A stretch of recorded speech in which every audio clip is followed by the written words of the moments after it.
Masaya ang pagsasama nila Chris at Myrna Sandoval.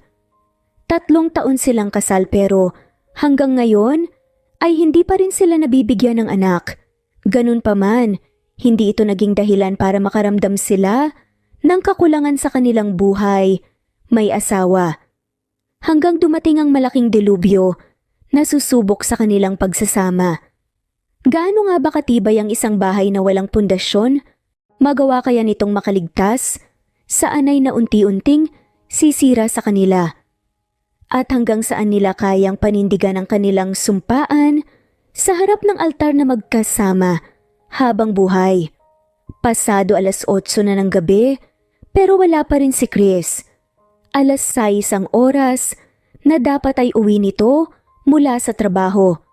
Ayaw ni Myrna isip ng hindi maganda sa kanyang asawa pero kanina pa dinadaga ang kanyang dibdib. Maaga siyang umuwi ngayong araw mula sa butik na pag-aari niya para maghanda. Ngayong araw ang 3 anibersaryo ng kanilang kasal at gusto niya itong maging extra espesyal dahil sa isang napakahalagang biyaya na natanggap niya na siya niyang regalo sa kanyang asawa. Nang pumatak ang 10:00 ng gabi, malungkot nang tumayo si Myrna para iligpit ang mga pagkaing nakahain sa mesa. Napakagatlabi na lang siya para pigilan ang pagpatak ng kanyang mga luha kasabay ng pinong kurot sa kanyang dibdib. Hindi na niya matandaan kung kailan niya huling nakasabay sa hapag ang kanyang asawa at kung kailan siya nito huling hinagkan at niyakap. Medyo matagal na rin. Ilang buwan na rin itong late umuwi at sa tuwing nagtatanong siya, ang sagot lang nito ay busy ito sa kumpanya. Ilang buwan na siyang paituloy na nagbubulag-bulagan sa pag-asa na isang araw ay babalik sa dati ang kanyang asawa. Nanghihina na bumalik sa mesa si Myrna bago muling umupo dahil pakiramdam niya ay bibigay na ang kanyang mga tuhod. Malungkot siyang tumingala sa kisame at tinatanong ang sarili kung hanggang kailan niya kakayanin ang lahat. "Myrna, bakit gising ka pa?" Ang malamig na boses ni Chris ang nagbalik sa isip ni Myrna sa kasalukuyan. Agad gumuhit ang matamis na ngiti sa mga labi ni Myrna nang marinig ang boses ng kanyang asawa. Masaya siyang tumayo at sinalubong si Chris. Tila ba ang lahat ng agam-agam sa kanyang puso ay naglaho nang makita ang gwapong muka ng kanyang asawa. "Umuwi ka? Salamat naman, umuwi ka na." Lumuluha na sambit ni Myra bago mahigpit na yumakap kay Chris. Pero isang malamig na tingin ang iginawad ni Chris kay Myrna bago marahang tinanggal ang mga braso ng dalaga na nakapulupot sa kanyang katawan. Nasaktan man, sa ginawa ng asawa pinilit ni Myrna pagtakpan ang kanyang nararamdaman. "Anong meron? Bakit? Hinintay mo pa ako?" Walang ganang tanong ni Chris. "Nakalimutan mo na ba? Anniversary natin ngayon. Happy 3rd wedding anniversary." Umiiyak na sagot ni Myrna na ng mga sandaling iyon ay hindi na nagawa pang itago ang sama ng loob kay Chris. "Anniversary natin ngayon?" Mang nabalik tanong ni Chris. "Oo, nakalimutan mo na ba?" Sagot ni Myrna at marahang pinahid ang kanyang mga luha. Nasasaktan siya sa malaking pagbabago sa kanyang asawa. Dati-rate ay ito ang laging nauuna na bumati sa kanya at ito rin ang laging gumagawa ng effort para pasayahin siya tuwing anniversary nila at sa ibang pang mahalagang okasyon kahit noong hindi pa sila mag-asawa. Oo nga. Pasensya na, nakalimutan ko. Busy kasi ako masyado sa company kaya nawala sa isip ko. Pasensya na talaga." Nauutal na sagot ni Chris. Mataman tinitigan ni Myrna ang asawa para hanapin ang katapatan sa sinasabi nito pero mabilis itong iniiwas ang mata. "Ganun ba? Ayos lang, alam ko naman na busy ka palagi.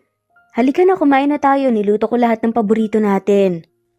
Paanyaya ni Myrna at nauna nang dumulog sa hapag at sinimulan ng pagsilbihan ang kanyang asawa.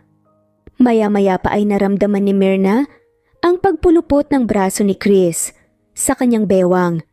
Magkakahalong emosyon ang agad lumusob sa kanyang dibdib nang kabigin ni Chris ang kanyang ulo at isinandal sa dibdib nito.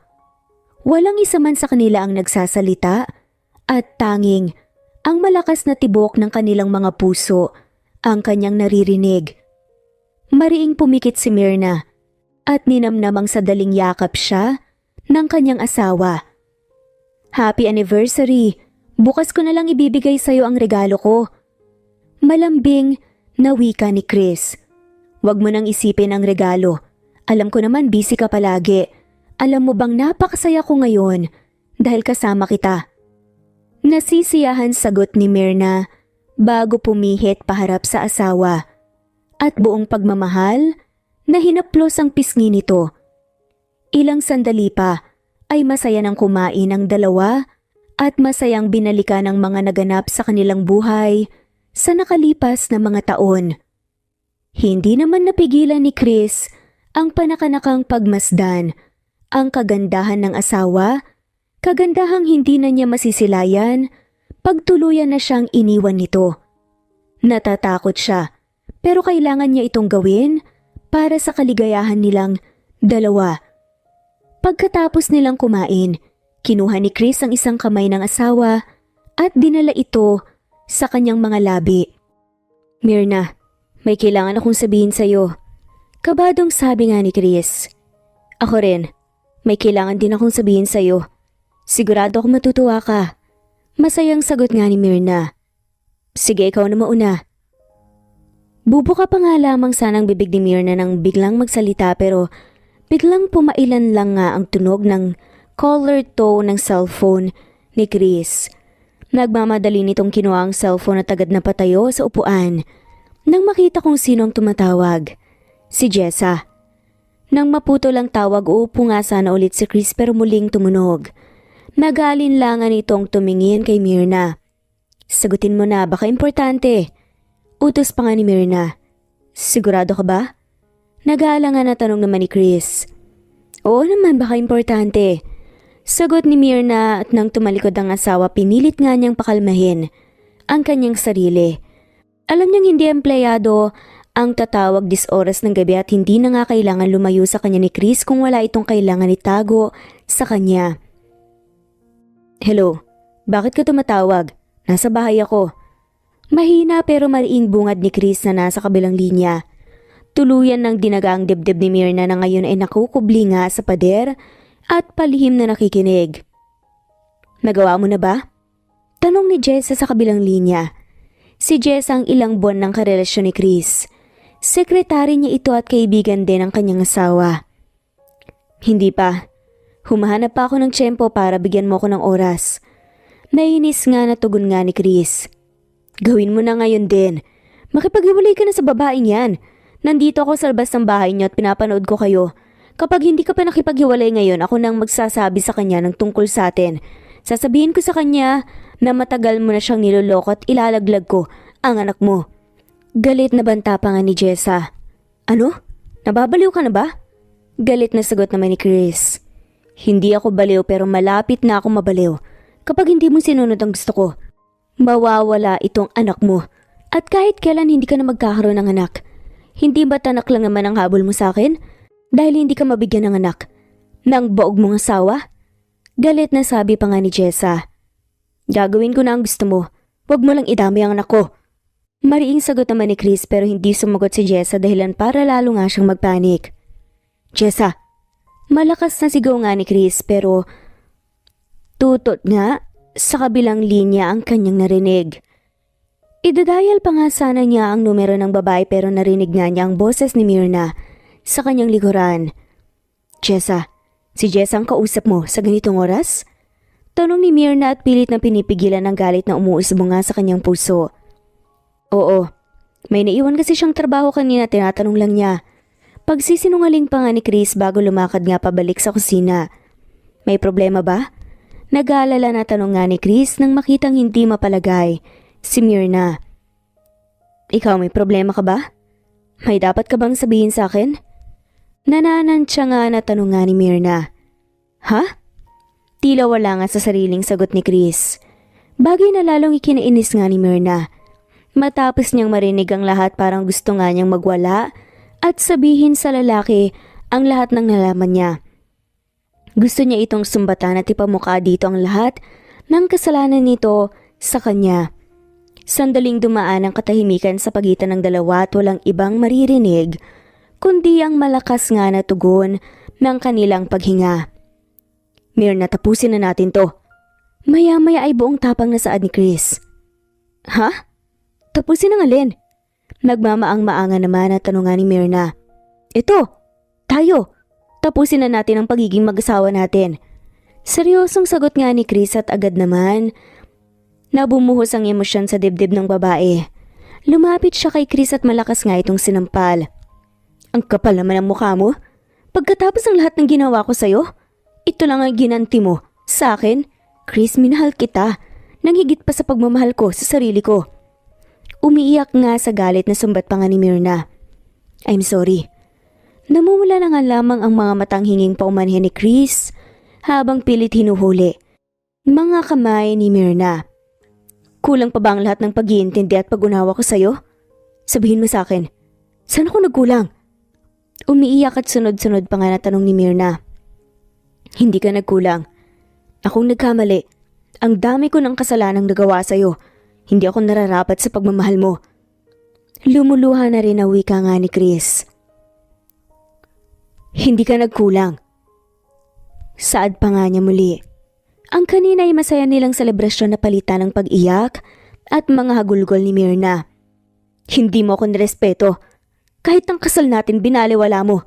Paano mo nagawa sa akin lahat ng to? Kung hindi dahil sa akin, wala ka na sa kinalalagyan mo ngayon. Umiiyak pa nga na panaghoy ni Myrna. I'm sorry. Hindi ko sinasadya, Myrna. Tanggapin na lang natin, hanggang dito na lang tayo. Maya-maya pa ay sabi nga ni Chris. Marahas na pinunasan nga ni Myrna ang basa nga niyang pisngi bago galit na humarap kay Chris. Tanggapin? Madali lang para sa iyong sabihin yan dahil ikaw ang nagloko. Kapal na mukha mo. Galit na sagaw nga ni Myrna. Patawarin mo sana ako. Hindi ko sinasadya. Nakayuko na sambit pa nga ni Chris. Kailan mo pa ako niloloko? Tanong nga ni Jessa pero isang malamig na tingin lang ang pinukol nga ni Chris sa kanya. Bakit hindi ka makasagot? Ayaw mong sabihin? Bakit? Dahil ba kilala ko siya? Si Jessa ba? Si Jessa ba ang babae mo na binuntis mo pa? Galit na tanong nga ni Myrna habang walang patid sa pagluha ang kanyang mga mata. Pakiramdam ni Myrna ay doble nga ang sakit na nararamdaman sa isiping pinagtaksilan siya ng dalawang taong malapit sa kanya. Patawarin mo ko. Mahinang sagot nga ni Chris. Muling umigkas nga ang isang kamay ni Myrna at sinampal nga ang asawa. Ang kapal na mukha niyo. Nanggagalaiti nga. Nasigaw nga ni Myrna. I'm sorry. Nagawa ko lang yun dahil siya ang nandyan nung panahong nakunan ka. At dahil sa pangungulila mo sa anak natin, kinalimutan mo ko. Nakalimutan mo na pareho lang tayong nasasaktan at hindi matanggap ang nangyari. Lagi tayong nag-aaway at palagi ko ang sinisisi ang sarili ko. Kay Jess ako naramdaman ang kasiyahan na dapat ay sa'yo. Siya ang nandyan para unawain at intindihin ako. Siya ang tumulong sa akin para makabangon ulit. Umiiyak nga na sabi ni Chris. Bagay na lalong ikinagulat nga ni Myrna. Hindi dahilan yon para lokohin at saktan mo ko. Bakit? Sa tingin mo ba hindi masakit sa akin ang nangyari? Hindi lang ikaw ang nawalan, Chris. Nawalan din ako. Pero hindi ako bumitaw sa'yo. Masama ang loob nga na sagot naman ni Myrna at muling pinagsusuntok nga ang dibdib ni Chris. Sige, saktan mo ko. Kung yan ang paraan mo para mabawasan ang sakit na binigay ko sa'yo. Umiiyak nga na sabi ni Chris at kinuha nga ang dalawang kamay ni Myrna at kusa yung hinampas sa kanyang sariling katawan. Umiiyak sa galit na sigaw ni Myrna at binawi sa asawa ang kanyang mga kamay. Umatras siya habang umiiling tutop ang sariling bibig para pigilan ang mga impit niyang pag-iyak. Nanghihina siyang sumandal sa pader at padausos na umupo sa sahig. Hindi malaman ni Chris kung paano babawiin ang sakit na dinulot niya sa kanyang asawa. pakiramdam niya ay pinupunit ang kanyang puso nang makita itong miserable. Lumapit siya kay Myrna at lumuhod sa harapan nito. Nang hindi niya natiis, ang kanyang asawa niyakap niya ito at kinulong sa kanyang dibdib ang luhaan nitong mukha. Hindi niya alintana ang sakit na dulot ng mga hampas at kalmot ni Myrna sa kanyang likuran. Patawarin mo ko. Hindi ko sinasadya. Natukso lang ako. Kailangan ko tong gawin para sa magiging anak namin.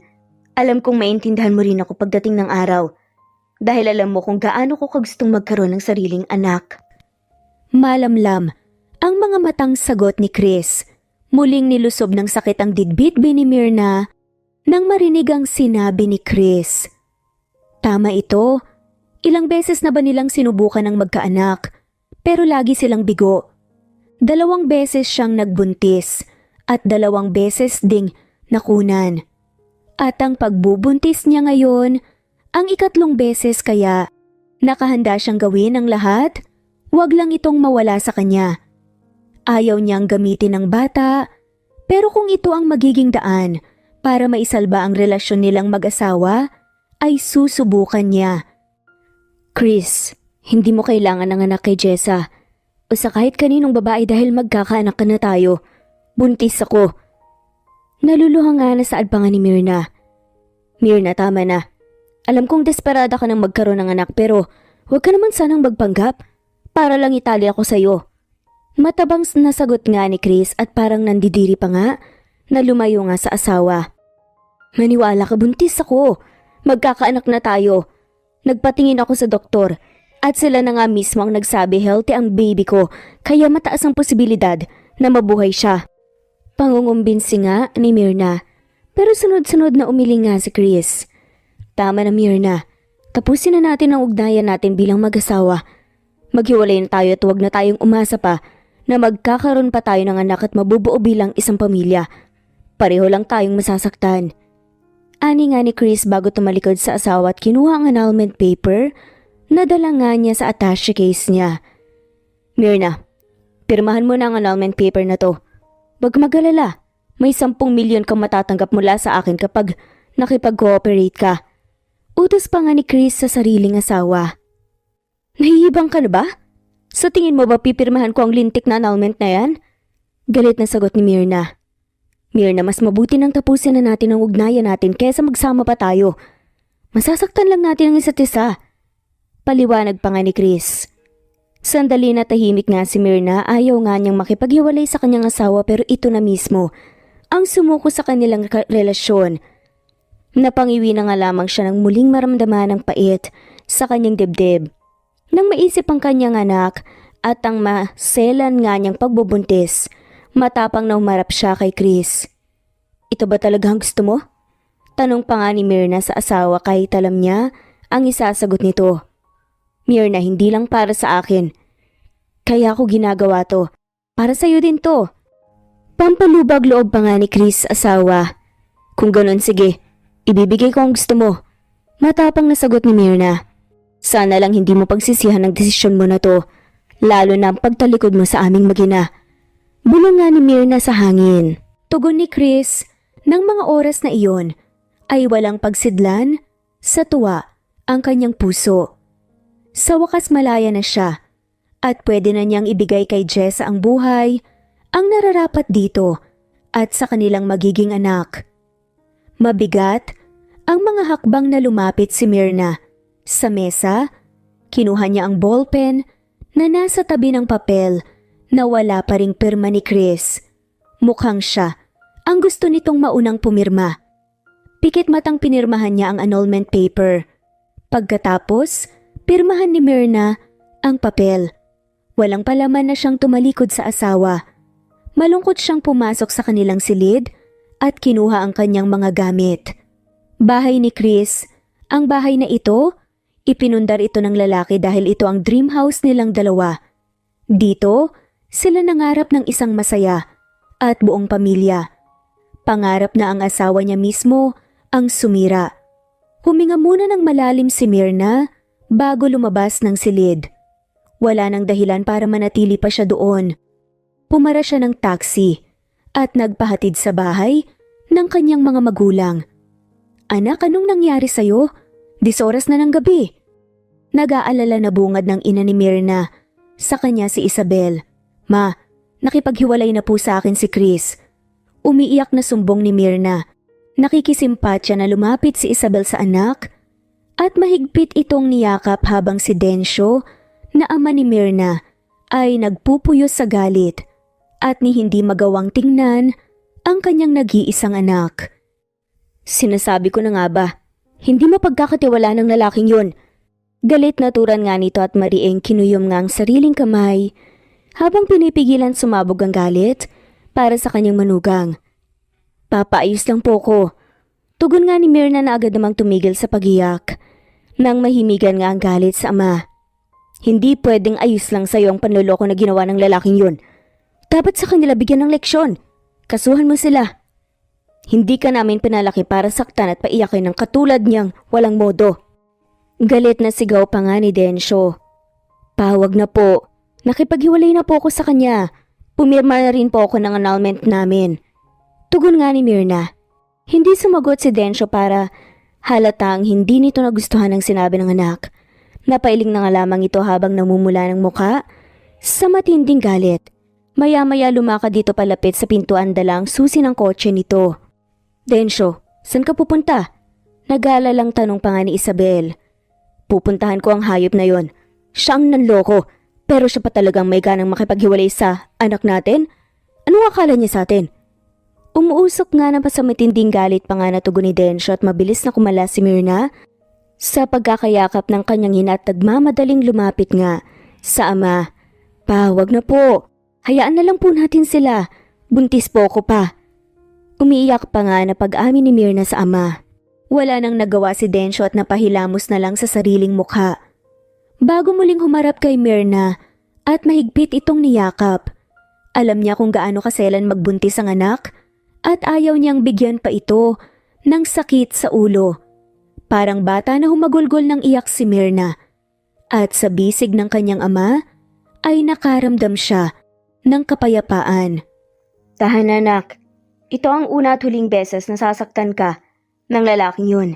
Hindi ako papayag na makalapit pa siya sa'yo at sa magiging apo ko. Ha? Tiimbagang nasambit pa ni Densyo. Lumipas ang mga araw, unti-unti nang tinanggap ni Myrna ang lahat. Iniiwasan din niyang pumunta sa mga lugar kung saan pwede niyang makita si Chris o si Jessa. Peace of mind ang kailangan niya upang hindi maapektuhan ang kanyang dinadala. Pansamantala din siyang tumigil sa pagmamanage sa kanyang butik at pinaubaya muna ito sa kanyang ina. Samantalang hanggang ngayon ay hindi pa rin maisip ni Chris kung tama ba ang ginawa niya. Nanabik siyang magkaroon ng anak at alam niyang hindi ito magagawa ibigay sa kanya ni Myrna. Pero hindi niya maalis sa sariling hanap-hanapin ng presensya ng dating asawa. Isang umaga, nagising si Chris dahil sa malakas na pagbubunganga ni Jessa. Nagsasama na sila at sa bahay nilang mag-asawa niya ito pinatira. Chris, ano ba tanghali na? Malilate na tayo sa appointment natin kay doktora. Galit na wika ni Jessa habang palakad-lakad sa kanilang silid.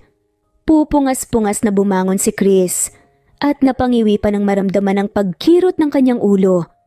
Ngayong araw nga pala ang schedule ng check-up ni Jessa sa OB-GYN.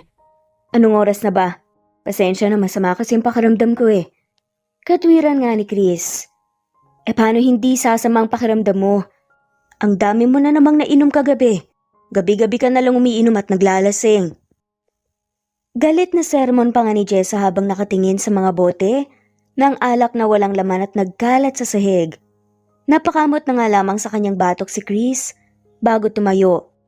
Alam mo, may napapansin na ako sa'yo ha. Hindi ka naman dating ganyan. Huwag mong sabihing nagsisisi ka na nakipaghiwalay ka sa walang kwenta mong asawa. Umuusok pa nga sa galit na dagdag pa nga ni Jessa. Nang marinig ni Chris ang dating asawa, pakiramdam niya ay nandilim ang kanyang paningin. Inisang hakbang niya At sinabi nga nito na huwag daw babanggitin ng dati niyang asawa dahil parang may kirot ngang nararamdaman si Chris. Para namang binuhusan ng malamig na tubig si Chris, agad niyang binitawan ang leeg ni Jessa. Pero hindi pa rin siya nakontento, dinuro pa niya ito. Wag na wag mong idadamay si Myrna. Nananahimik na yung tao. Galit na wika ni Chris. Nahihintakutang tumango si Jessa nang makita ang galit na anyo ng kasintahan. Nang nasa loob ng banyo si Chris, lumapit sa kama si Jessa at hinaklit ang bedsheet at doon binuhos ang galit na nararamdaman niya. Nagpupuyos sa matinding panibugho ang kanyang dibdib para sa dating asawa ni Chris. Nasa kanya na si Chris, dapat ay masaya siya, pero hindi niya iyon maramdaman dahil pakiramdam niya ay si Myrna pa rin ang hinahanap ng lalaki. Pagpasok ni Jessa at Chris sa ospital, agad natigilan si Chris nang makita ang dating asawa.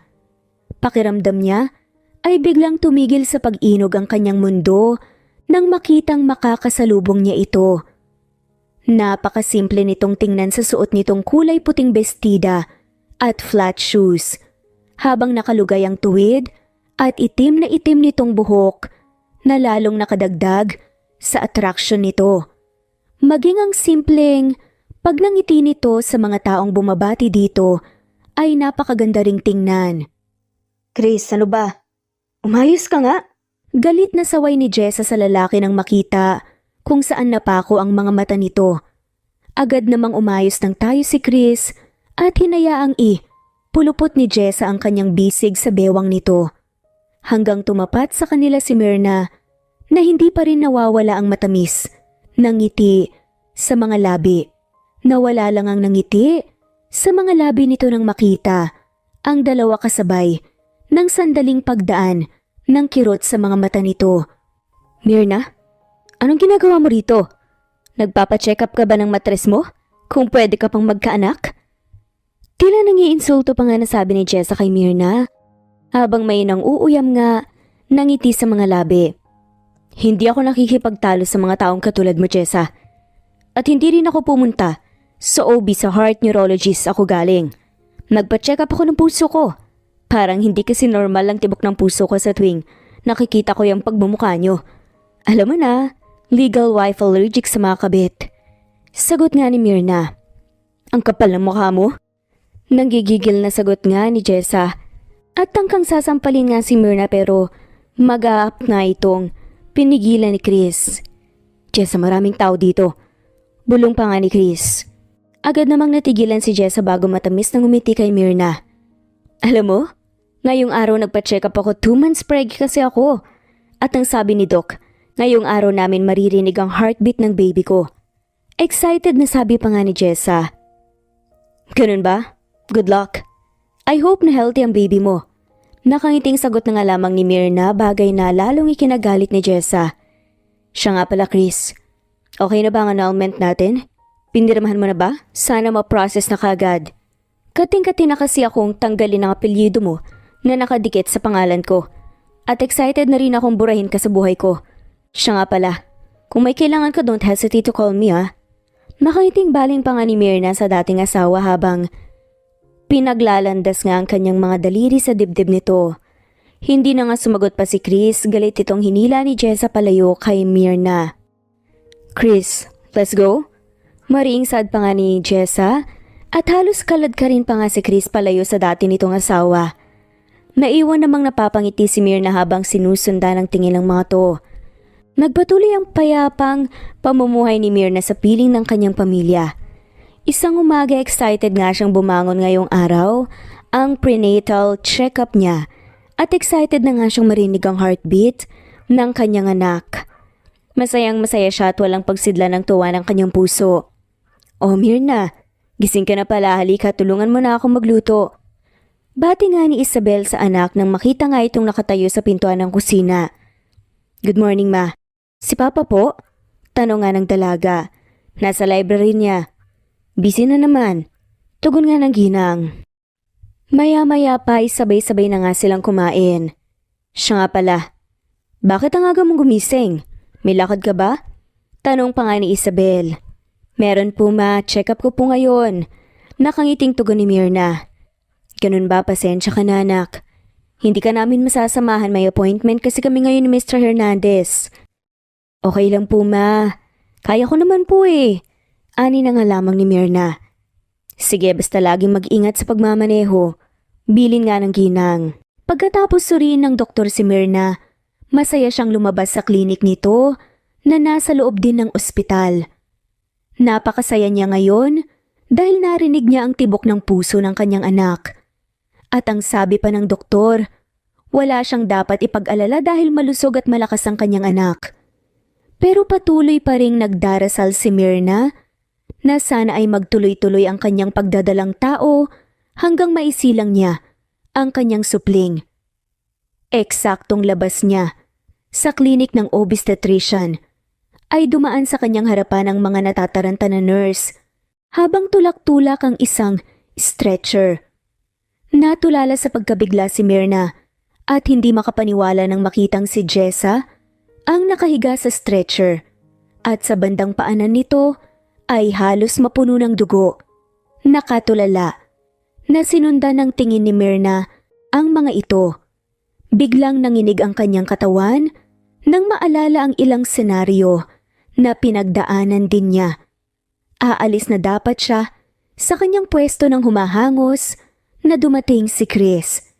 Napatigil ito sa pagtakbo at hindi makapaniwala habang nakatingin kay Myrna na ngayon ay nasa tapat pa rin ng klinik. Myrna, anong ginagawa mo dyan? Nang hindi na nga nakatiis ay tanong nga ni Chris. Ha? Napadaan lang ako. Natataranta pa nga, napalusot ni Myrna.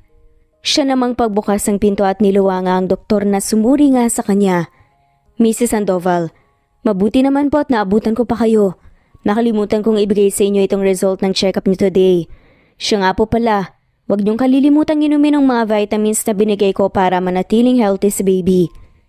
Paalala pa nga ng doktor. Hindi naman agad nakahuma nga si Myrna at nanlalaking mga matang humarap nga sa dating asawa. Mr. Sandoval agad, nasabi nga nito, narito po pala kayo. Ibibigay ko lang po kay Mrs. ang test result. Bati nga ng doktor kay Chris. Test result? Para saan po yan? Tanong nga ni Chris. Doc, okay na po, thank you. Natataranta na singit naman ni Myrna sa dalawa sa kamabilis na kinuhang resulta. Tumango naman ang doktor at tuluyan ang umalis. Buntis ka? Hindi makapaniwala nga na tanong pa ni Chris. Oo. Matipid pero proud nga na tugon ni Myrna na hindi na nga nagabalang tumingin pa sa dati niyang asawa. Nakangiti pa nga siya habang pinagmamasdan ng larawan ng fetus sa ultrasound result. Bakit hindi mo sinabi? Tanong nga ni Chris. Agad na walang matamis na ngiti sa mga labi ni Myrna nang marinig ang sinabi ng lalaki. Nagiinit ang mukhang hinarap nga nito. Naririnig mo ba ang sinasabi mo? Hindi ba't tinawag mo pa akong desperada nang sabihin ko sa'yo na nagdadalang tao ako? Pinaratangan mo pa nga ako nagpapanggap ng buntis. Nakalimutan mo ba kaagad yun? Masama ang loob ng sagot pa nga ni Myrna. Si Chris naman ang hindi agad nakasagot. Sabagay, nakafocus ka nga lang pala kay Jessa at sa magiging anak nyo. Dagdag na pasaring pa nga ni Myrna. Myrna, mali ang iniisip mo. Katwiran pa nga ni Chris. Wow, so ako pa talaga ngayon ang mali. Well, bakit pa nga ba naman ako nagpapaliwanag sa'yo walay naman na tayo, di ba? Isa pa, hindi mo naman kami kailangan ng anak ko at hindi ka rin naman namin kailangan. Matari na saad pa ni Myrna. Myrna, hindi na natuloy pa ni Chris ang iba pa nga nitong sasabihin ng humahangos na lumapit nga sa kanila ang isang nurse. Mr. Sandoval, kailangan po kayo sa operating room. Pagbibigay alam pa nga nito. Myrna, tawag pa ni Chris sa pangalan ng dating asawa at tila hindi malaman kung ano ang dapat niyang unahin. Umalis ka na. Hindi kita kailangan. Mas kailangan ka ng kabit mo. Mariing sambit pa nga ni Myrna at hindi binigyang pansin ng nurse na nasa kanyang harapan. Pumikit nga ng mariin si Myrna bago nagsayang na lumabas ng gusali. Pagpasok niya sa kanyang kotse, agad niyang sinubsob ang kanyang muka sa manibela ng kanyang sasakyan na sasaktan pa rin siya. At aminin niyang hanggang ngayon, nagseselos siya sa tuwing nakikita niyang kasama ang dati niyang asawa, ang kabit nito. I'm sorry baby, ang tagal ka naming hinintay ng daddy mo. Sa sobrang tagal hindi na siya makapaghintay pa. Humanap na siya ng iba. Pero kahit ganun pa man, hindi man kita mabigyan ng isang buo at masayang pamilya pinapangako sa'yo. Mamahalin kita ng buong buo at hindi ko naramdaman na may kulang sa'yo. Mahal na mahal kita anak. Wika pa nga ni Myrna habang marahang hinahaplos ang kanyang puson. Isang gabi habang masayang naghahapunan nga ang pamilya ni Myrna, binulabog sila ng mga sigaw ni Chris mula sa labas ng gate. Ano yon? Nakakunot noo pang ang tanong ni Densyo nang marinig ang ingay na nagmumula nga sa labas ng kanilang bahay. Si Chris ba yun? Tanong naman ni Isabel. Nang makilala ang boses ng dating manugang at nag-aalalang tumingin kay Myrna, nang marinig ang pangalan ng lalaki agad na tumayo si Densyo. Ang walang yang yun. Nakuha pa talagang pumunta dito. Galit na bulalas nga ni Densyo. Papa, ako na pong bahalang humarap sa kanya.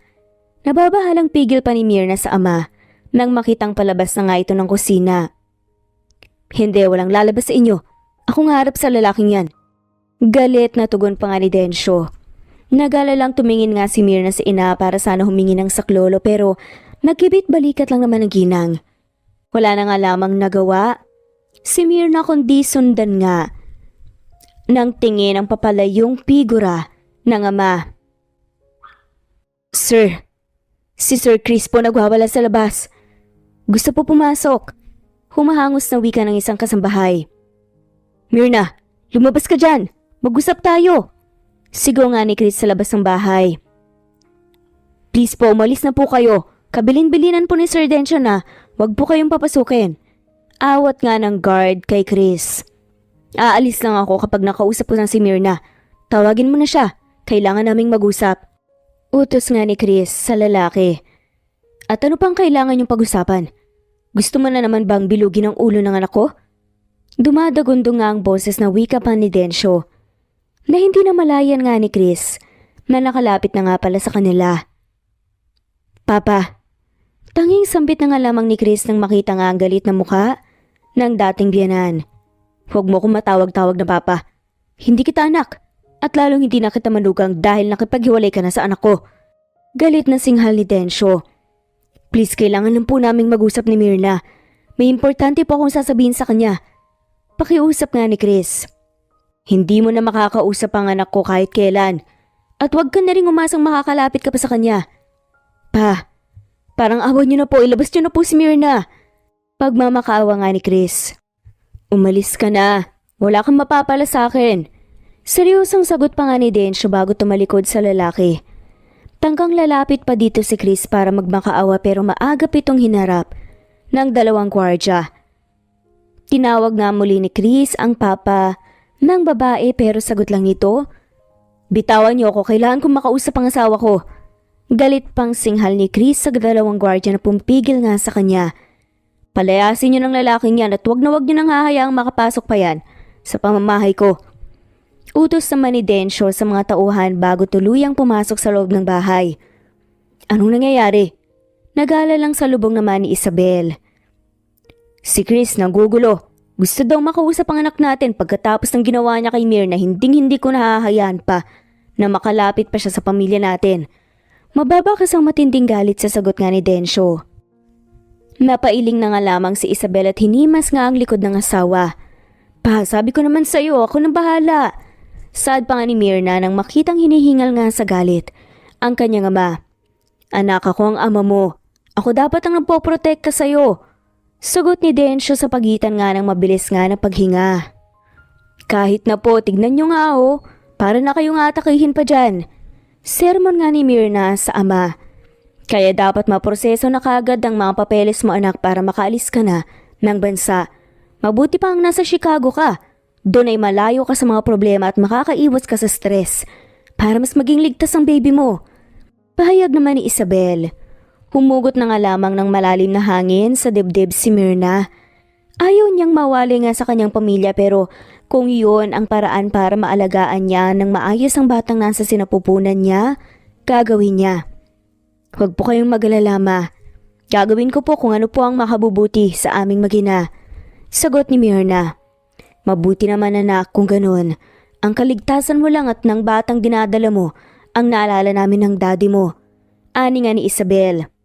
Naiintindihan ko po. Galit si Myrna kay Chris? Galit siya? Dahil niloko siya nito at ito pa ang may ganang makipaghiwalay sa kanya. Pero mas ikinagalit niya ay ang mga paratang nito sa kanya na nagpapanggap siyang buntis. Dahil sa ginawa nito, pakiramdam niya ay inalisan na siya nito ng karapatang maging isang ina. Ang isang beses na pagsugod ni Chris sa bahay nila Myrna ay nasundan pa ng maraming beses. Pero katulad ng unang pagpunta nito doon, hindi nito nagawang mapalapit kay Myrna dahil madalas itong ipagtabuyan ni Densyo. Hanggang isang gabing wala ang mga magulang ni Myrna ay muling pumunta doon si Chris. Lasing na lasing ito at walang ginawa kundi magsisigaw sa labas ng kanilang tahanan. Bagay na madalas nitong gawin sa tuwing tumanggi ang mga guard na palabasin siya. Myrna, lumabas ka dyan, mag-usap tayo. Paulit-ulit ang sigaw pa nga ni Chris. At dahil kanina pa nga ito sa labas, at nakukulitan na nga rin ang tenga ni Myrna, nagpasya na nga lamang siya. Naharapin na ang lalaki para matapos na nga ang kabaliwan nito. Ma'am, sigurado po ba kayo? Natatakot pa na tanungan ng kasambahay. Opo, manang. Tugon nga ni Myrna. Buo na ang kanyang loob. Naharapin nga si Chris na ngayon lang niya gagawin dahil mahigpit yung ipinagbabawal ang kanyang ama. Naku ma'am, baka pumalintikan kami kay Sir Densyo. Nababahala na wika nga ng kasambahay. Habang nakasunod pa rin sa likuran ni Myrna. Myrna, please harapin mo ko kahit ngayon lang. Muling sigaw pa nga ni Chris. Sinenyasan nga ni Myrna ng mga guards na buksan nga ang gate. Pero nagatubiling sumunod ang mga to nang makitang seryoso ang amo. Anong ginagawa mo rito? Gabing-gabi na. Nakakabulahaw ka na sa mga kapitbahay. Matari na sita pa nga ni Myrna. Myrna? Hindi makapaniwala na bulalas nga ni Chris at ilang beses pang kinusot ang mga mata. Myrna, ikaw nga. Mabuti naman tumabas ka na. Kanina pa kita hinihintay, miss na kita. Naluluhang saad pa nga ni Chris. Umamba ito ng yakap sa babae pero mabilis na umiwas nga si Myrna. Ano pa bang kailangan mo? Walang emosyon nga na tanong ni Myrna. Myrna, mahal na mahal kita. Pinagsisisihan kong ginawa ko sa iyo, patawarin mo ko. Umiiyak na pakiusap nga ni Chris. Myrna, untag pa nga ni Chris sa babae nang hindi ito samagot. Taas noong pinagmasdan ni Myrna ang kabuuan ng dating asawa bago sinalubong nga ang malamlam nitong mga mata. Mahal mo ko? O mahal mo lang ako dahil magkakaanak na tayo? Mababa ka sampait sa tinig na tanong nga ni Myrna. Myrna, hindi. Mahal na mahal kita. Walang nagbago sa pagmamahal ko sa'yo. Patawarin mo sana ako, tumuwi ka na sa atin. Nagsusumamo pa nga na saad nga ni Chris. Umuwi saan? Sa bahay na pinundar mo para sa ating dalawa at para sa mga magiging anak natin? Pero pinatirhan mo sa kabit mo? Galit na sagot pa nga ni Myrna. Hindi na nakasagot pa si Chris at nagbaba na nga ng tingin. Myrna. Pigil pa nga ni Chris kay Myrna nang makitang patalikod na nga ito. Umalis ka na at wala ka nang babalikan pa. Huwag ka ring umaasa na mabubuo pa tayo dahil binura na kita sa buhay ko. Matapang na wika pa nga ni Myrna at mabilis na tumalikod. Myrna. Habol pa nga ni Chris sa dating asawa pero hindi na nga ito muling nilingon ni Myrna. Lulugo-lugo at laglag ang balikat na naiwan si Chris sa labas ng gate. Kanina pa nakapasok sa loob ng bahay si Myrna, pero hanggang ngayon ay hindi pa rin ni Chris makuhang humakbang paalis. Pakiramdam niya ay nanghihina ang kanyang katawan. Maya-maya pa ay walang pakialam sa paligid na lumuhod siya sa lupa at umiiyak. Bumalik sa kanyang isip kung paano niya niloko at sinaktan si Myrna nang hiwalayan niya ito at iyon ang labis niyang pinagsisisihan. Kung maibabalik lang sana niya ang panahon at oras, hinding-hindi siya titingin sa iba at pahalagahan ng kanyang asawa. Ilang sandali pang nanatili sa ganong pwesto, si Chris hanggang bumuhos ang malakas na ulan na may kasamang matalim na kidlat at dumadagundong ng mga kulog sa kalangitan. Tila ba nakikisimpat siya ang kalangitan sa pighati na nararamdaman niya ngayon. Samantalang sa loob ng silid ni Myrna, malapit sa bintana ay naroon ang babae at pinagkasya ang kanyang sarili sa panunood sa dating asawa na ngayon ay napakamiserable ng tingnan. Pero kahit ganun, ni katiting na awa para sa lalaki ay wala na siyang maramdaman. Mas nangingibabaw sa kanyang puso ang galit para dito. Kasabay ng pagbalik sa kanyang isip ng araw na nakunan siya, kailangan niya si Chris para damayan siya at iparamdam sa kanya na may halaga pa siya sa kabila ng nangyari. Pero wala ito. Madalas itong nasa kumpanya at huli na nang malaman niyang hindi lang pala trabaho ang pinagkakaabalahan nito, kundi maging ang pambabae na rin. May mga araw na nag-out of town pa ang mga ito para malayang magkasama. At iyon ang labis na pinag-ngit-ngit ng kalooban niya. Pagkagaling sa bahay ni Myrna, diretso na si Chris sa kanyang bahay kung saan naroon si Jessa na kanina pa, naghihintay. Sa labas pa lang ay sinalubong na siya nito na hindi maipinta ang mukha. Saan ka na naman ba galing? Kanina pa kita hinihintay. Bungad na tanong ni Myrna. Hindi sumagot si Chris at inabala ang sarili sa pagpagpag ng tubig ulan sa kanyang leather jacket. Mabigat ang pakiramdam ni Chris, kaya pinili niyang huwag nang sagutin ng babae. Pagod na siya at wala na siyang lakas para makipagtalo pa dito. Hindi mo ba ako naririnig? Ang sabi ko, saan ka na naman ang galing? Palagi ka na lang late umuwi. Sabihin mo nga sa akin kay Myrna ka na. Ano, sinuyo mo siya no? Nagkabalikan ba kayo ha? Parang baliw na tanong ni Jessa. Nang hindi pa rin sumagot si Chris, galit nitong hinaklit ang isang braso ng lalaki. Pagod na hinarap ni Chris ang babae at pilit kinakalma ang sariling huwag itong patulan. Jessa, pwede ba? Pagod ako at gusto ko nang magpahinga. Matabang nga na tugon nga ni Chris. Pagod? Chris? Hindi ba yan din ang madalas mong gawing alibay noon kay Myrna? Sa tuwing ginagabi ka ng uwi dahil magkasama tayo na nagpapakasasa sa piling ng isa't isa. Galit na sagot ni Jessa. Mabigat na huminga si Chris kasabay nang muling pagbangon ng pagsisisi sa kanyang dibdib. Bakit nga ba nagawa niyang saktan at lokohin si Myrna? Si Myrna na minahal siya ng buong buo at walang kapalit.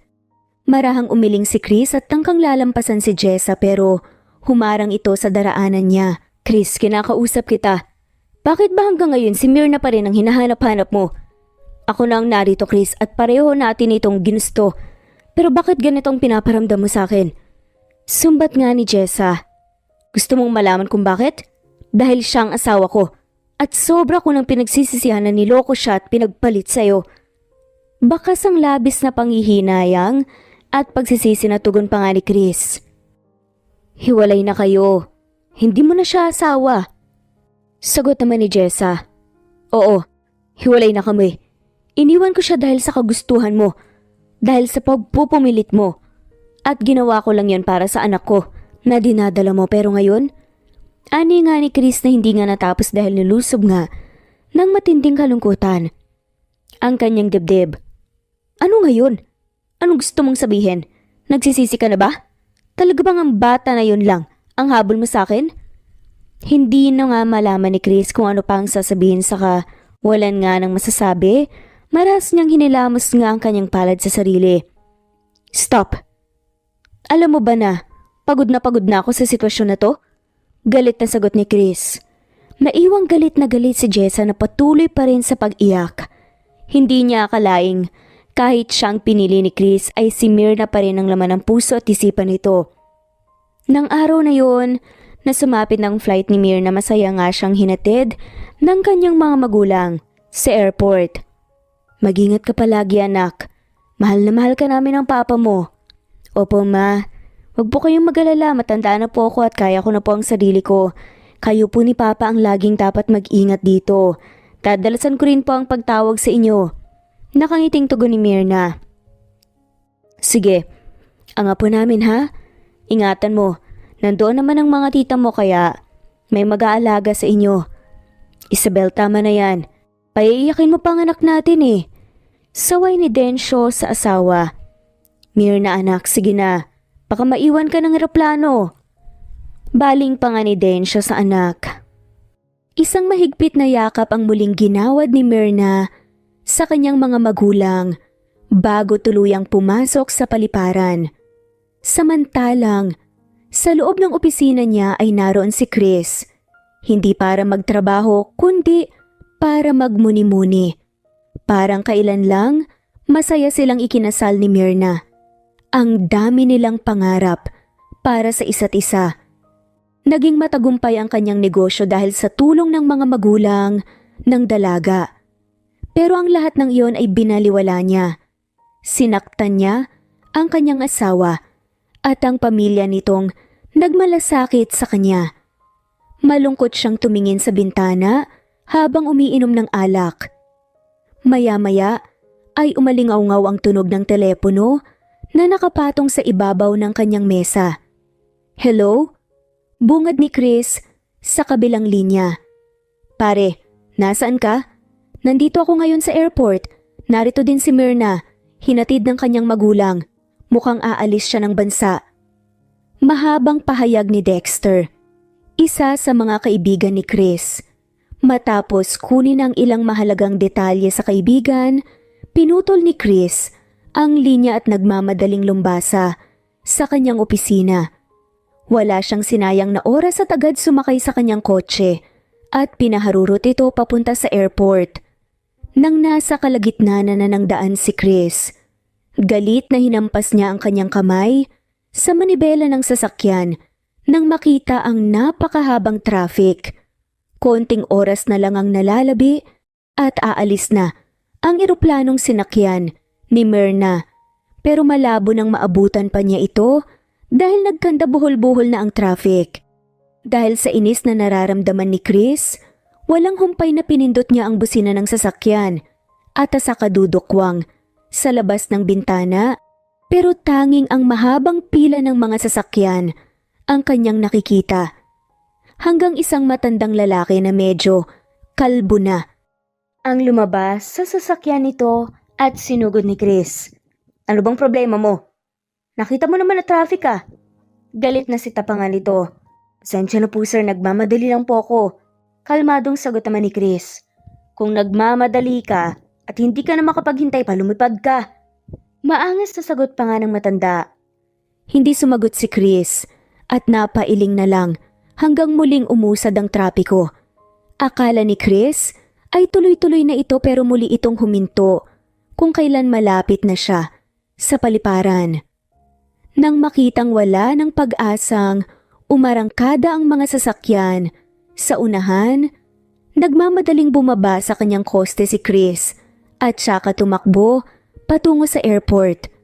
Wala siyang pakialam kahit pinagtitinginanan siya ng ibang tao. Ilang minuto na lang ang natitira sa kanya. Bahala na. Ang importante ay maabutan niya si Mirna at mapigilan niya ang pag-alis nito. Nang nasa bungad na siya ng airport, pumasok siya sa loob habang sinisigaw ang pangalan ng dating asawa. At mula sa mga staff sa airport ay nalaman niyang nakaalis na ang eroplano kung saan lulan si Mirna. Nanghihina ang tuhod na umupo sa sahig si Chris at saka malakas na umiyak. Pakiramdam niya ay katapusan na ng lahat.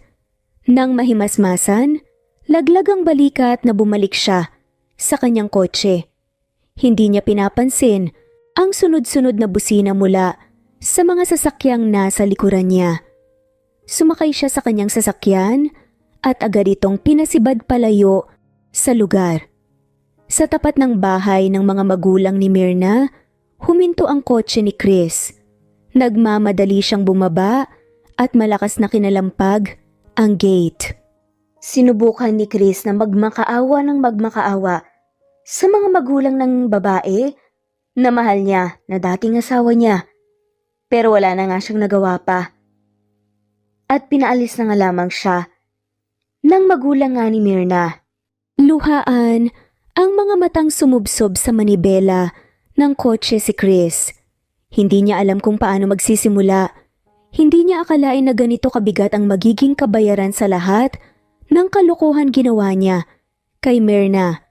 5 years later, malawak ang ngiti sa mga labi na tiniklop ni Chris ang kanyang laptop. Katatapos lang ng meeting niya sa isa na namang malaking kliyente at walang kahirap-hirap na close niya ang deal. Natutuwa si Chris dahil pagkatapos niyang nalugmok 5 years ago ay nakabangon na ulit siya at makapagsimula na ng bagong negosyo. Pagkatapos siyang iwan ni Myrna ay binawi ng ama nito ang lahat ng shares ng mga ito sa kanyang kumpanya, dahilan para tuluyang bumagsak ang kanyang negosyo at walang ibang natira sa kanya kundi ang bahay niya na kalaunan ay binenta niya upang gamitin sa pagsisimula ng bagong buhay. Pakiramdam niya noon ay isa siyang ibong tinanggalan ng bagwes at ay masaya siya at tuluyan ang nakabangon mula sa kanyang pagkakalugmok. Tanging ang kanyang maginang matagal na niyang pinanabikang makita ang inspirasyon niya para bumangon at ipagpatuloy ang nasimulan niya. Humugot ng malalim na paghinga si Chris bago tumayo. At bago pa man siya tuluyang kainin ng kalungkutan, lumabas na siya sa kanyang opisina para pumunta sa grocery store para bumili ng mga sangkap na kailangan niya sa pagluluto ng kare-kare na paborito nilang mag-asawa. Sa tuwing namimiss niya si Myrna, ay ito ang ginagawa niya. Mula din nang naghirap siya, hanggang sa makabangon ay pinili niya ang simpleng pamumuhay. Sa isang maliit na apartment, siya tumira habang pinapagawa pa niya ang dream house nila ni Myrna, malayo sa lugar na dati niyang tinitirhan. Pagtapat ng kanyang kotse sa grocery store, bumaba si Chris at pumasok sa loob ng gusali. Ilang taonan rin niyang ginagawa ang ganitong bagay, ang kumilos para sa kanyang sariling pangangailangan. Malapit na siyang matapos sa pamimili ng sumabit ang kanyang paa mula sa kung saan dahilan para mapatid siya at bumangga sa katawan ng isang paslit na sa tingin niya ay nasa 4 na taong gulang pa lamang. "I'm sorry baby, hindi ko sinasadya." Hinging paumanhin ni Chris, pero tila walang narinig ang bata na mas lalo pang lumakas ang iyak. "Shh! Tahan na baby. Saan ang masakit?" Masuyong tanong ni Chris, pero katulad kanina ay mas lalo pa itong pumalahaw ng iyak. Napakamot na lang sa kanyang ulo si Chris at hindi malaman kung paano patahanin ng bata. Hindi rin niya maiwasang mag-init ang pisngi nang makitang nasa kanila ang atensyon ng iba pang customer. Baby, stop crying na. Sabihin mo sa akin kung saan ang masakit sa'yo at kung sino ang kasama mo dito.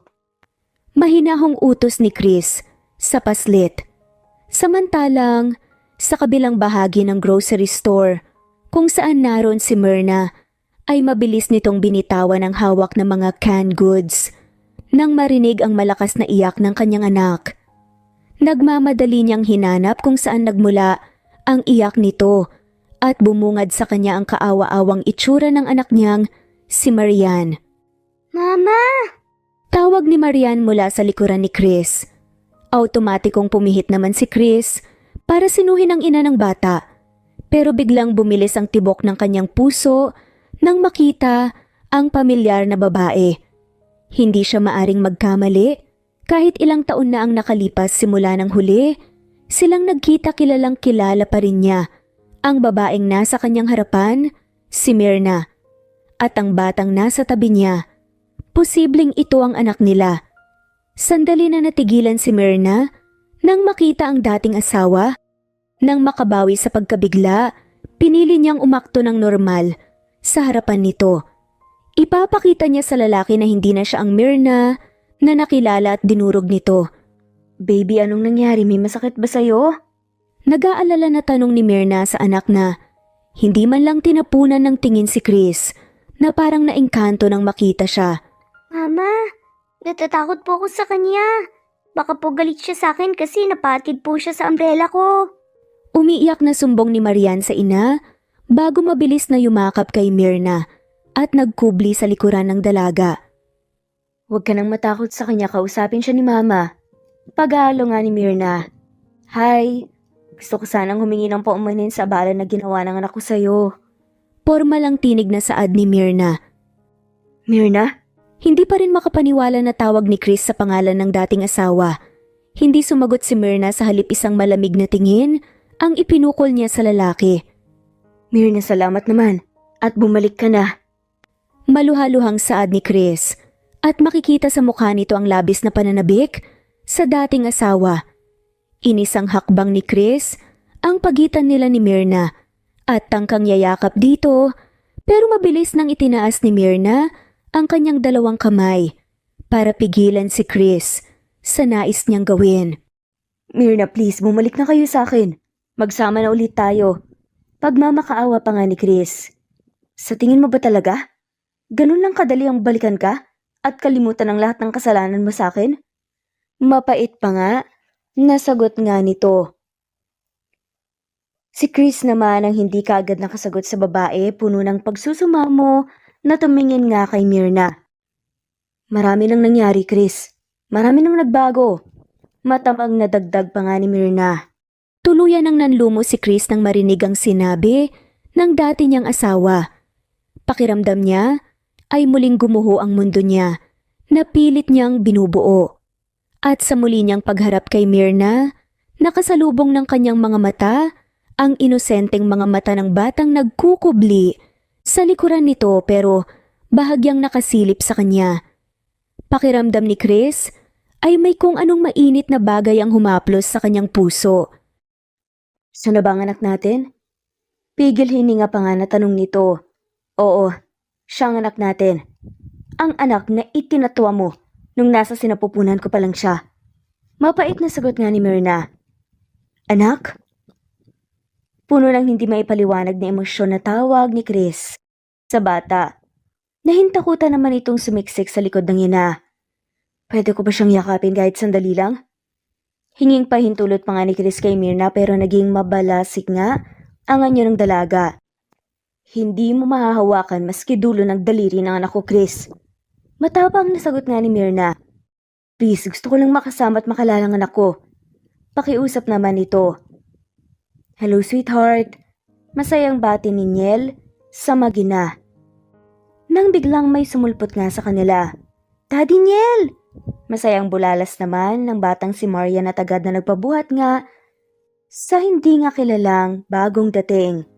I miss you, sweetheart. Nakangiting wika pa nga ni Niel, tsaka pinupog nga ng halik sa leg si Marian. Bagay na lalong ipinagngit-ngit nga ng kalooban ni Chris. Tapos ka na ba? Uwi na tayo, marami pa akong sorpresa para sa prinsesa ko. Baling naman ito kay Myrna. Sure, sandali lang, magbabayad muna ako sa counter. Sagot ni Myrna at tuluyan ng tumalikod ang mga ito. Naiwang punong-puno ng pagsisisi at inggit ang puso ni Chris. Ilang araw ang lumipas bago tuluyang nalaman ni Chris kung saan nakatira si Myrna at ang kanilang anak. May sarili na palang bahay ang mga ito at ilang araw pa lang din nakakauwi sa bansa. Kailangan pa niyang magbayad ng investigador para lang makakuha ng impormasyon tungkol sa mag-ina. Pagkatapos ng lahat ng pinagdaanan niya sa kamay ni Densyo, hindi na niya muli pang tinangka na magpakita dito sa takot na baka ilayo ulit nito sa kanya ang kanyang mag-ina. Habang kasama ni Myrna at ng kanilang anak ang lalaking nagngangalang Niel, si Chris ay nasa labas ng bakuran ng bahay ng mga ito at kanina pa nagngit-ngit ang kalooban. Kung pwede lang sana siyang lumapit sa mga ito, ay ginawa na niya. Matiyaga siyang naghintay hanggang tuluyan ng umalis ang lalaki. At nang nakita niyang pumasok sa loob ng bahay mag-ina, lumapit siya sa gate at nag-doorbell. May nakalimutan ka ba? May susi ka naman, bakit kailangan mo pang mag-doorbell? Wika nga ni Myrna sa loob ng gate. Ang akala yata nito ay sinyelang taong nasa labas. Hindi sumagot si Chris hanggang sa tuluyang bumungad sa kanya si Myrna. Ikaw? Anong ginagawa mo dito? Nakakunot noong tanong nga nito. Kailangan nating mag-usap, please. Huwag mong ilayo sa akin ang anak ko. Kailangan niyang malaman na ako ang ama niya at hindi ang kinilaw mong nobyo. Agad naman na nangunot ang noon ni Myrna nang marinig ang sinabi ng kaharap. Pero isang ideya ang kanyang naisip. Umalis ka na. Hindi ka na namin kailangan. Mas mabuti pang mag-focus ka na lang sa sarili mong pamilya. At huwag na huwag mo na akong guguluhin pa kahit kailan dahil kung hindi ipapapulis na kita. Galit na banta pa nga ni Myrna bago isinarado ang gate. Myrna, umalis ka na. Nakita mo naman 'di ba? Ayos lang kami kahit wala ka. Ani nga ni Myrna. Ilang sandali pang namalagi si Chris. Sa labas sa pag-asang muli siyang pagbubuksan ni Myrna, pero bigo siya. Laglag ang balikat na bumalik siya sa kanyang kotse at nag-drive patungo sa bar. Lumipas ang mga araw. Ilang beses pang sinubukan ni Chris lumapit sa kanyang mag-ina. Pero lagi siyang bigo. Ganun pa man, hindi siya sumuko. Pagkagaling niya sa trabaho, sa bahay ni Myrna ang diretsyo niya at pinagkakasya ang kanyang sarili sa pagmamasid sa mga ito mula sa malayo. Pagsapit ng gabi at alam niyang nagpapahinga na ang mag-ina niya, saka pa lang siya umaalis. Hanggang isang gabi, kaarawan ni Myrna, muli siyang pumunta sa bahay nito. Dala ang bulaklak at tsokolate para dito. Gusto niya itong batiin ng personal at ibigay ang kanyang mga dala. Kahit alam niyang sa basurahan lang iyon, mapupunta. Katulad ng mga bulaklak na ipinapadeliver niya dito tuwing umaga. Umaasa si Chris na sa kabila ng katigasan na pinapakita ni Myrna sa kanya, darating din ang araw na lalambot ito at babalik ang lahat sa dati. Pagdating sa bahay ni Myrna agad nga niyang pinindot ang doorbell. Ano na namang ginagawa mo dito? Kailan ka ba titigil? Naiirita nga na tanong nga ni Myrna. Happy birthday. Masayang bati pa nga ni Chris at hindi nga pinapansin ang pagsusungit ng babae. Masaya na sana ang birthday ko kung hindi ka lang nagpakita. Inis na sagot naman ni Myrna. Sinong dumating? Malambing na tanong naman ni Niel. Kitang-kita ni Chris kung paano namilog ang mga mata ni Niel nang makita siya. Pero agad din siyang kinain ng selos nang makitang sinalubong ito ni Myrna at nagyakap pa ng dalawa. Naliligaw, nagtatanong ng tamang daan. Tugon ni Myrna bago iginaya ang lalaki papasok ng bahay. Hindi naman napigilan ni Chris masaktan. Nang tuluyang mawala sa kanyang paningin ng dalawa, isinabit niya sa gate ang mga dala niya bago sumakay sa kanyang kotse. Habang nagmamaneho ay lumilipad ang isip ni Chris. Myrna, hanggang kailan? Hanggang kailan mo ako pahihirapan ng ganito? Umiiyak na tanong ni Chris sa kanyang sarili. Kasabay ng pagbuhos ng luha sa kanyang mga mata. At dahil hilam sa luha ang kanyang mga mata, kaya hindi niya nakita ang paparating na truck. May oras pa sana siya para umiwas, pero hindi niya ginawa ng bumalik sa kanyang alaala ang lahat ng kasalanan na gawa niya kay Myrna.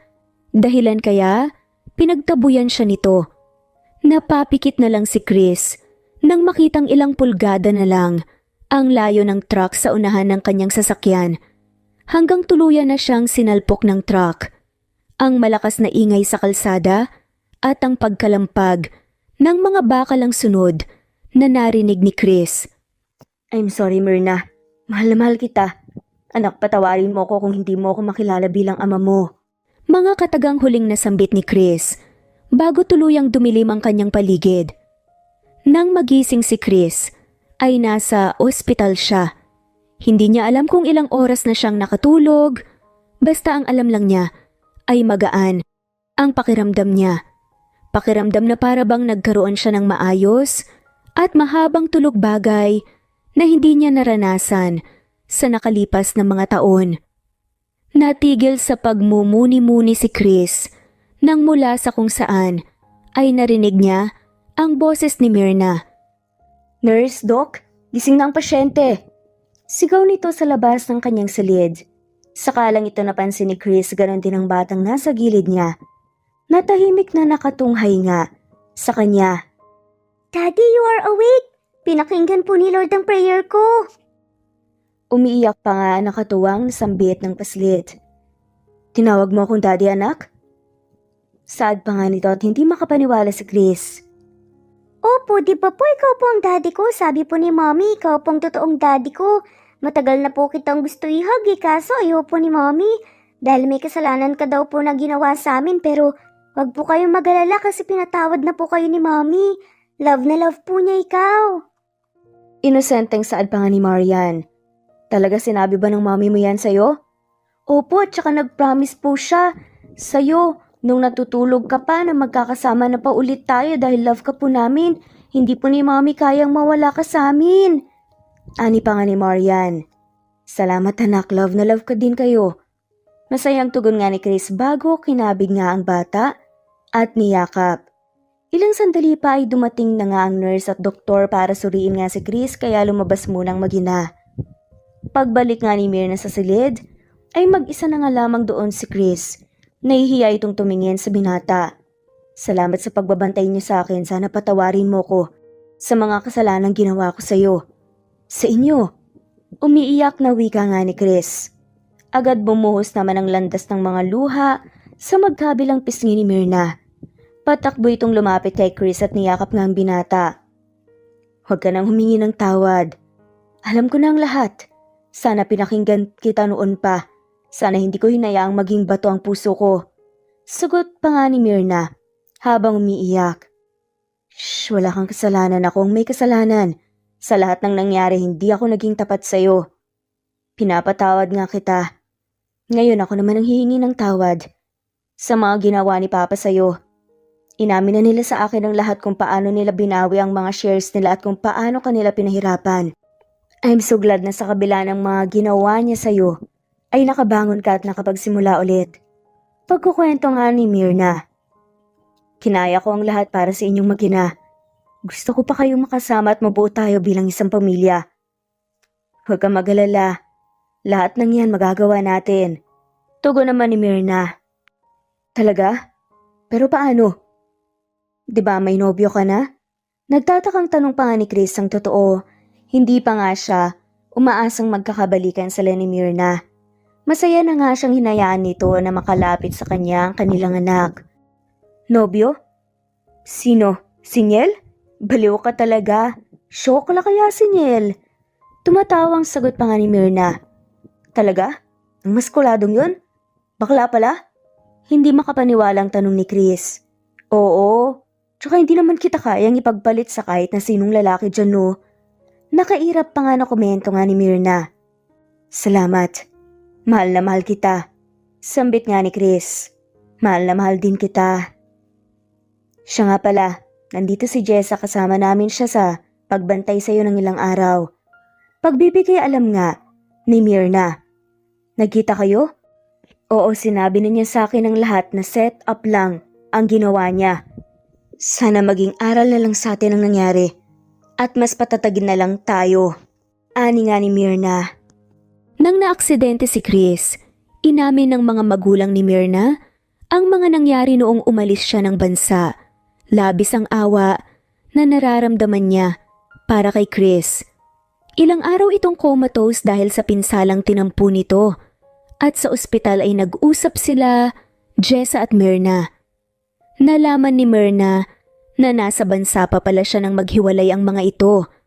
Pero dahil sa tindi ng galit niya kay Chris, hindi niya ito nagawa na kausapin. Pakiramdam tuloy niya ay may kasalanan siyang nagawa dito. Pero anong magagawa niya, sobra siya nitong sinaktan. Makalipas ang mahigit 1 linggo, tuluyan ang nakalabas ng ospital si Chris. Dahil sa paanyaya ng mga magulang ni Myrna, isang araw ay dinalaw nila ang mga ito. Magandang araw po. Bati nga ni Chris sa dating mga biyanan. Magandang araw din. Kumusta ka na? Halina kayo, kumain na tayo. Sa hapag ay masayang kumain nga sila at nagkwentuhan. Masayang tinanggap nga ulit. Si Chris sa pamilya nga ni Myrna na dati niyang asawa. Chris, yaman lang din at nagkakamabutihan na kayo ulit ang anak namin, ibabalik ko na sa iyo ang kumpanya na kinuha ko. Seryosong saad naman ni Densyo. Talaga po? Maraming salamat po Papa pero hindi na po kailangan. Ayos na po ako sa bago kong negosyo. Ani pa nga ni Chris. Alam ko pero gusto ko pa rin itong ibalik sa'yo dahil pinaghirapan mo yun. Maraming salamat po talaga Papa. Masayang tugon naman ni Chris bago yumakap nga sa matandang lalaki. Sa kabila ng hindi magandang nangyari sa buhay nila, masaya si Chris dahil nakabangon siya at ngayon ay kasama na niya muli si Myrna at kasama pa ang kanilang anak. Bonus na nga lamang na pinatawad na nga siya ng kanyang in-laws. Pagbutihin mo pa anak, sana mahalin at ingatan mo ng anak. At apo ko this time, ayoko nang maulit pa ang nangyari dati. Nakita mo naman kung ano ang kaya kong gawin. Ani pa nga ni Densyo na tila nananakot. Opo Papa. Hindi ko na po uulitin yun. Natuto na po ako sa mga pagkakamali ko. Tugon pa nga ni Chris bago humarap din kay Isabel. Nakangiti namang tumango sa kanya ang ginang. Good, that's my son. Proud na sagot pa nga ni Densyo. Muling nagsama sa iisang bubong sila Myrna at Chris. Pinadaman nila ang kanilang pagmamahal sa isa't isa at pinawi ang pananabik sa kanilang mga puso. Tuluyan nang gumaling si Chris, araw-araw niyang pinaparamdam sa kanyang mag-ina kung gaano niya kamahal ang mga to. Isang araw ay inaya nga niyang mag-ina niyang lumabas pagkatapos nilang kumain. Dinala niya ang mga ito sa bagong tayo nga niyang bahay, nakawangis ng dati nilang tirahan ni Myrna. May ilang detalye lang ang bahay, ang pinabago nga ni Chris para mas maging angkop sa kanilang dream house. Wow, totoo ba to? Hindi makapaniwalang bulalas ni Myrna nang makita nga ang isang malaking bahay sa kanyang harapan. Mula kay Chris ay nalaman nga niyang binenta nga nito ang dati nilang bahay pero hindi niya alam na nagpatayo pala ito ng bago. Yes, katulad ng pangarap natin noon, dito natin muli bubuuin ang pamilya natin.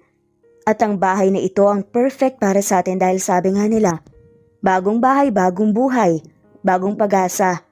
Masayang sagot nga ni Chris. Salamat, maraming salamat. Naluluhang tugon ni Myrna bago yumakap kay Chris. Dito po tayo titira? Tanong nga ni Marian. Yes po baby. Masayang tugon ni Chris. Ang ganda naman po dito. Nasisiyahan na komento nga ni Marian at masayang nilibot nga ang kabuuan ng bahay.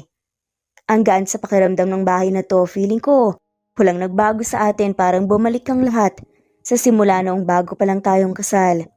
Maya-maya ay saad pa nga ni Myrna habang pinagmamasdan ang paligid.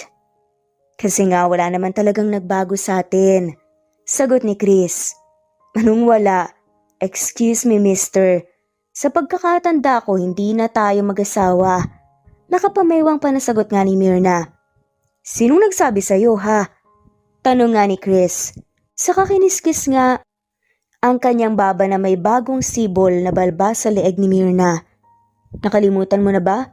Nung pinapirma mo ko ng annulment natin? Nalilitong tanong pa nga ng dalaga. Hindi, pero hindi ko rin isinubmit yon dahil sa narealize kong hindi ko pala kayang mawala ka. Sagot ni Chris. Ha? Paano yun nangyari? Takang tanong ni Myrna. Basta nagawan ko ng paraan kaya wag mo nang alalahanin pa. Ang importante mag-asawa pa rin tayo at magkasama. At saka kasama ng bulilit na to. Sagot nga ni Chris sa kadinakmangang maliit na katawan ni Marian at inilagay sa gitna nilang mag-asawa.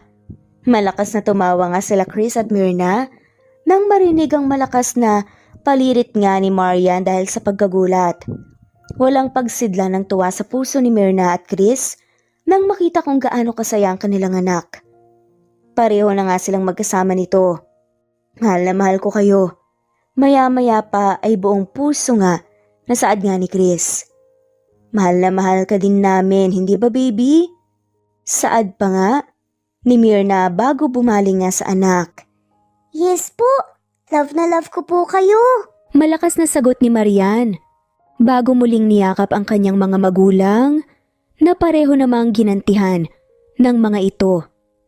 Habang pinagmamasdan ni Chris ang kanyang mag-ina, umusal siya ng pasasalamat sa itaas dahil ang lahat ng bagay na nawala sa kanya ay binalik nito ng sobra pa. At ngayon ay kasama na niya ang dalawang pinakaimportanteng tao sa kanyang buhay na nooy labis niyang pinanabikang makita at mahagkan. Pinagako rin niya sa kanyang sarili na ang minsang pagkakamali na nagawa niya ay hinding-hindi na mauulit pa kahit kailan, dahil isang malaking aral sa kanya ang mga nangyari sa nakalipas na mga taon. Pag-isipan natin mabuti ang isang bagay na gusto nating gawin at gawin nating aral ang mga pagkakamali natin sa buhay upang sa hinaharap tayo ay maging matagumpay. At dito na nga po nagtatapos. Maraming salamat po at shoutout po sa mga sumusunod. Daisy Blasa, Mercy Villantes, Mary Rose, Linda, Marin Gramos, Merlilin, Linley, Miriam Gertags, All About My Dogs, Marisa de los Reyes, Lina Almazan, Bella, of Zambales, Eduardo Policarpio of Toronto, Canada, Eduardo, Lindy of Macau, Princess Sita Manzon, Trixien, Liliano Bebe, Hailey Balajay, Vida Dichosa, Diti Bulatete, Rosana Romero, Presbyteros Rose, Nitz Nebria, Janet Lardizabal, Elena Abagon, Annalie Flor, Nitz Nebria, Rama Butch, Evangeline Zamora, Erico Misol, Charlene, Cantina, Romana Gorospe, Kinshano Ebas, Jovi Aure, Esteban Andrade, Elvi Candontol, Alexa Ani Gomez, Ellen Fortuno, Nena Ano, Angelina Ducusin, Remedios Solmantil, Luciado Dolores, Ani Bocao, of Isabela, Eli Bitasolo, of Milan, Italy, Jessica Vargas, Aniseta Andrino, Evelyn, of Neva Ecija, Diana Agana, Marites Nitura of Saudi Arabia, Eva Violeta, Gerald Schiff, Lynn Lee, Veronica Briseño, Carmencita Falcon, Merlin Diaz, Helen Murillo, Natalie Navarro, Honey Villasenor of Kuwait, Annie Hoson, Merlin Barosa, Maria Luisa San Jose, Lina Cruz, Teresita Schmid, Eda Minguez, Connie Valmoria Escapades, Sara Bartonico, Melanie Juan, Precious Mago, Milo Gonzalez, Ana Victoria, Merlin Baroza, Rosemary Corpus, Rosemary Vasquez, Merlin, Lisa Nesbet Anaban, Iler Carub, Flor Cabrera, Jeyo Cadet, Shane Santiago, Nino Regidor, Elira Ramirez, Mary Rose Carillo Jesusa, Enday Samante, Enday Lebra, Yolanda Tejida, Honey Villasenor, Tessie, Marichan, Ann Mariano, Wilma Guzman, Gabrielio, Liu, Maria Rica Natividad, Nelani Juan, Anita Hernando, Teresita Arevalo, Raquel Magno, Carmencita Falcon, Flordet, Nat Greenfax, Luz Templo Nuevo, Teresita Schmid, Flor Cabrera, Virginia Salazar, Luz Templo Nuevo, Leia, Madeline Tagle, Wilma Villafuerte, Isaac Ablon, Menchita de Belen, Federico, Mercy Edrosolo, Fe, Adamson Machas, Quinshano Ebas, Eli Ramirez Elizabeth Gilas, Arem Ruhi, Julius Edna Romero, Charlie Angelina Samia, Emma Gadiano, Rosemary Vasquez, Lisa, Estelita Mahia, Elvi Candontol, Corazon Danke of University of Eastern Philippines University, Teresita, Neil Bacolor, Evangeline Zamora, Charlie Jane Clemente, Susan Opaga, Susan Rodrigo, Fred Deliza de Guzman, Juby Hernandez, Helen Murillo, Edarlina Fahil, Rosie, Juliet Kaday, Kuya Atok, Betty Losnong, Crescen, Susana, Tessie, Rumbawa, Lovina Galang, Aida Jurado, Emily Kinlog, Mirna Hamero, Liz Berito, Gabrielio, Juan Spotify, Imelda Fortes of Columbus City, Larry Malapaya, Dens, Remy's Life Official, Ellie Evangelist Anderson, Choi Choi, Ri, Jasmine Baya, Jerowina Aquino, Emeguba, Marilyn Babula, Shane Villarmino, Beth Sardina, Gabriel, Nino Regidor, Mel Abrogar, Rosemary Vasquez at shoutout na rin po sa lahat ng mga walang sawang sumusubaybay. Maraming salamat po. Veronica Briseño, Violeta Murillo, Teresita, Teresa Bulie, Christine Flores, Nesbeth Hanaban, Flor Salvalion, Kuwait, Raquel Labay, Kuya Atok, Lani Pardillo, Eva Violeta, Presbyteros Rose, Amy Regalado, Teresita, Pres Cavilla Havana, Precious, Lilian Nobebe, Ellie Evangelista Anderson, Marziel Arcilias, Rosemary Palaganas, Rose Martinito, Ding Liege, Alexa Gomez, Jomira Bueno, Amy Fenovares, Irma Emma, Lali Emralino, Tortillas Gaming, Matea Estrera, Annalie Flor, Rosemary Tinito, Rosemary Palaganas, Excelsis Tagala, Emily Kinlog, Rosemary, MM, Penning Escal, Neri Cabangon, Lucia Baldo, Rosemary Vasquez, Londono Villas, Faye, Rosemary, Angelo, Vicky Adlaon, Mercy Villantes, Rezeline Unday, Allen, Ace, Nino Regidor, Jeyo Cadtec, Escapades Matilda, Irma Valerio, Agustina Aniceto, Cecilia Alvior, Naitan Canada, Lily Roda Barcial, Eli Ramirez, Doris Day Pangan, Lynn Lee of Macau, Mary Rose Carillo Jesusa, Enday Samante, Enday Lebra, Yolanda Tejida, Honey Villasenor, Tessie, Marichan, Ann Mariano, Wilma Guzman, Gabrielio, Liu, Maria Rica Natividad, Melanie Juan, Anita Hernando, Teresita Arevalo, Raquel Magno, Carmencita Falcon, Flordet, Nat Green Fax, Luz Templo Nuevo, Teresita Schmid, Flor Cabrera, Virginia Salazar, Luz Templo Nuevo, Leia, Madeline Tagle, Wilma Villafuerte, Isaac Ablon, Menchita de Belen, Federico, Mercy Edrosolo, Fe, Adamson Machas, Quinciano Ebas, Eli Ramirez Elizabeth Gilas, Harem Ruhi, Julius Edna Romero, Charlie Angelina Samia, Emma Gadiano, Rosemary Vasquez, Lisa, Estelita Mahia, Elvi Candontol,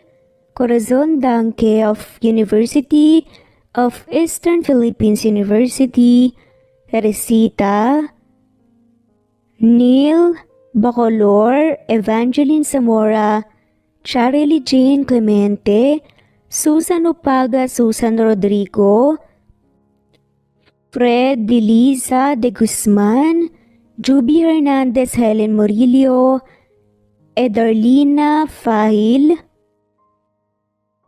Rosie, Juliet Kaday, Kuya Atok, Betty Losnong, Crescen, Susana, Tessie, Rumbawa, Lovina Galang, Aida Jurado, Emily Kinlog, Mirna Hamero, Liz Berito, Gabrielio, One Spotify, Imelda Fortes of Columbus City, Larry Malapaya, Dance, Remy's Life Official, Ellie Evangelist Anderson, Choi Choi, Ri, Jasmine Baya, Jerowina Aquino, Emeguba, Marilyn Babula, Shane Villarmino, Beth Sardina Gabriel, Nino Regidor, Mel Abrogar, Rosemary Vasquez at shoutout na rin po sa lahat ng mga walang sawang sumusubaybay. Maraming salamat po. Veronica Briseño, Violeta Murillo, Teresita, Teresa Bulie, Christine Flores, Nesbeth Anaban, Flor Salvalion, Kuwait, Raquel Labay, Kuya Atok, Lani Pardillo, Eva Violeta, Presbyteros Rose, Amy Regalado, Teresita, Pres Cavilla Havana, Precious, Lilian Nobebe, Eli Evangelista Anderson, Marziel Arcilias, Rosemary Palaganas, Rose Martinito, Ding Lege, Alexa Gomez, Jomira Bueno, Amy Fenovares, Irma Emma, Lali Emralino, Tortillas Gaming, Matea Estrera, Annalie Flor, Rosemary Tinito, Rosemary Palaganas, Excelsis Tagala, Emily Kinlog, Rosemary, MM, Penning Escal, Neri Cabangon, Lucia Baldo, Rosemary Vasquez, Londono Villas, Faye, Rosemary, Angelo, Vicky Adlaon, Mercy Villantes, Rezeline Unday, Allen, Ace, Nino Regidor, Jeyo Cadtec, Escapades, Matilda, Irma Valerio, Agustina Aniceto, Cecilia Alvior, Naitan Canada, Lily Roda Barcial, Eli Ramirez, Doris Day Pangan, Lynn Lee of Macau, Reyes, Rebecca Tezuka, Noel Macero, Rizalina Caredo, Mitchie Karch, Romel Carion, Juliet Panlilio, Lynn, Merlilyn Zenny Marion, Benoni Anya Lucas from Bacolod City, Merlina Aparata, Annalyn Nantes, Flordette, Lorena Utod, Faye, Anita Hernando, Rochan Rodriguez, at shoutout na rin po sa lahat ng mga walang sawang sumusubaybay. Maraming salamat po.